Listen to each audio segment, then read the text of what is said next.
Τι να αναγνώσετε, κυρία Πρόεδρε. 3 μήνες τώρα να το αναγνώσετε και το ξανααναγνώσετε. Σε λίγο θα το μάθετε και απ' έξω. Σας παρακαλώ, κύριε Εισαγγελέα.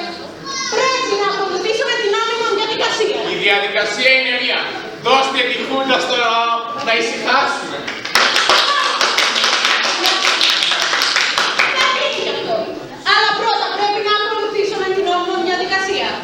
Θα αναγνώσω το κατηγορητήριο. Γεώργιος Παπαδόπουλος. Στυλιανός Πατακός. Δημήτριος Ιωαννίδης. Κατηγορούνται οποίοι ετάλλων διέπραξαν εγκλήματα κατ' εξακολούθηση. Σέβο! Βάλει! Σέβο! Σας παρακαλώ. Ο νόμος το λέει καθαρά, κυρία Πρόεδρε. Χρειάζεται η εσχάτη των ποινών. Γιατί να χάνουμε την ώρα μας. Την κάνουμε, κύριε Εισαγγελέα. Αλλά πώς την κάνουμε? Πώς την χάνουμε? Με την νόμιμη διαδικασία. Ορίστε. Το λόγο έχει υπεράσπισης. Υπεράσπισης! Υπεράσπισης! Ποια υπεράσπιση, κυρία Πρόεδρε. Ποιος τρελός θα αναλάβει να υπερασπιστεί αυτά τα υποκείμενα. Πείτε μου, ποιος. Εγώ,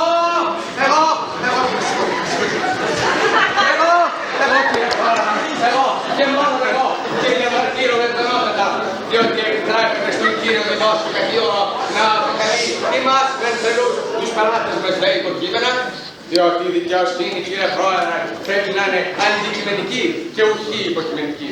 Σερώνται την υποκειμένη στο παρεκείμενο της αντικειμένης και ουδαβώς αντικειμένη στο παρεκείμενο της αντικειμένης. Του δεν παρόφερε από την δικαιοσύνη της αντικειμενικής αντικειμενικότητας, της αντικειμενικάς αντικειμενικότητας της σημερινής καταστάσεως και υποκειμένης της επιταγάς της σημερινής επαναστάσεως.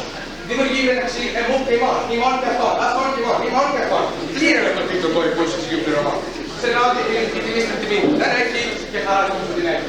Και ελπίζει να είναι αντιληπτός, κύριε Πρόεδρε. Και με το παραπάνω.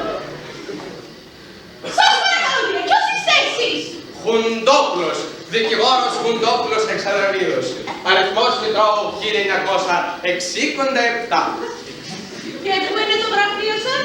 Βουνία, 21 Απριλίου και 4 Αυγούστου. Όπως έλεξα από Θεσσαλούς Βασιλέως Γεωργίου και Ιωάννου Μεταξά. Και αναλάβετε την υπόθεση, κύριε Βουλόπουλε. Σας παρακαλώ πολύ. Τι Βουλόπουλος, κύριε. Δεν ακούσατε. Χουντόπουλος, μην περιπλέκουμε με τις ασυνίες. Και βέβαια το επίθετό μου δεν έχει σχέση ουδεμία με το πουλί της Χούντας, αλλά βέβαια αυτήν Χούντα. Τέλος πάντων, και αναλάβετε να υπερασπιστείτε αυτά τα υποκείμενα. Βεβαίως, λόγω υποκειμενικού και παντιτιμήματος υποκειμενικού και συνενώντη την και ως είπε ο αρχαίος προλής σας συνάδελφος προς τα γενναίας πάσχας εις ιερός άριστος αμήνεστε περί μάσας. Περί πάπης έλεγε ο αρχαίος συνάδελφος.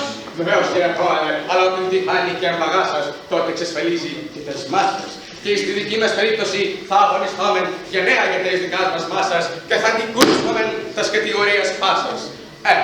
Έστω κι αν πάει από 100 χρόνια ο καθένας τους παλιομπαγάσας.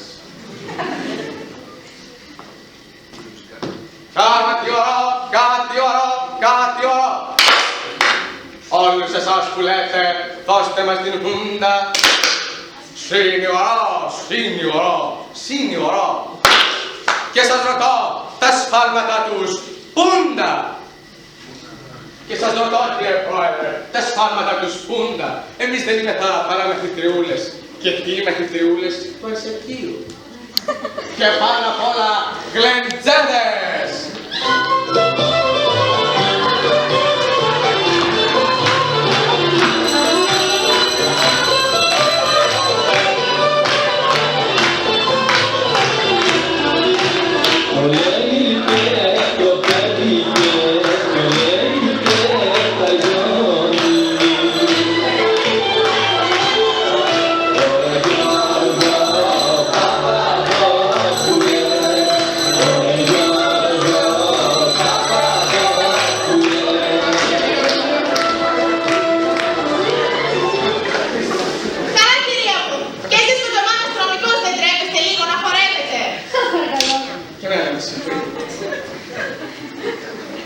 αρχίζομαι με την πρώτη αρσεκιάδα των Στυλιανών Πατακών. Άκουσε να μιλήσει καμία κουτσάνα και χάσουμε τη δίκη. Κυρία Πρόεδρε, ποιον ευλάψαμε, ποιον ζημιώσαμε. Κι αν κάποιον ευλάψαμε, ούτε δύναται να είναι μόνο οι κατασκευαστές Τριγεντίνης, Τσατσάρη, Ζελέ, Πιλγκρίμ και Φεκουρία. Καθότι με την καράφλα που τρέφαμε, τις καταδικάσαμε σε χρεοκοπία. Και σας ρωτώ, και απαντήσετε μου, ποιον στεναχωρήσαμε. Υπάρχει κάποιος τον οποίο στεναχωρήσαμε, διότι επί 7 έτης δώσαμε πλουσιοπάροχα το γέλιο στο λαό. Και σας ρωτώ εσάς κύριε Συγγελάς, και απαντήσετε μου παρασκρίμα και αφορή. Ποιος ήταν ο πρώτος κωμικός, ο Βουτσάς Σουκή, ο Βέγκος Σουκή, ο Παράβας Σουκή. Ο πρώτος κωμικός, υποκειμενικά και αντικειμενικά κωμικότατος ήταν ο Στελάρας Νικομιστρή.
Τον Γιώργο τον Παπαδόπουλο με το τρελό το μάτι.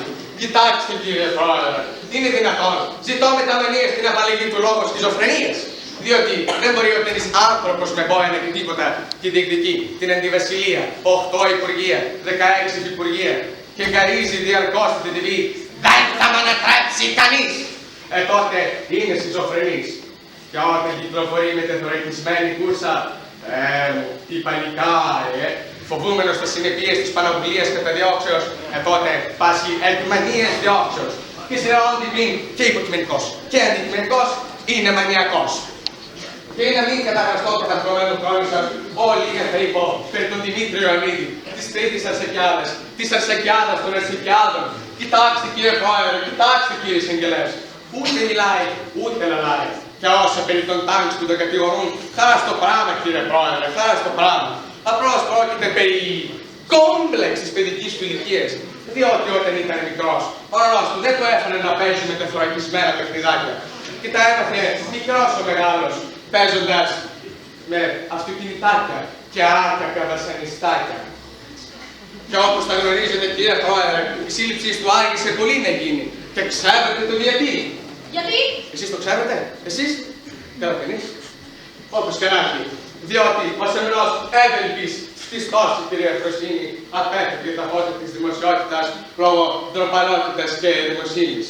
Διότι δεν ήθελε ούτε φωτογράφους, ούτε δημοσιογράφους, ούτε ανταποκριτάς, αλλά ούτε και ανακριτάς.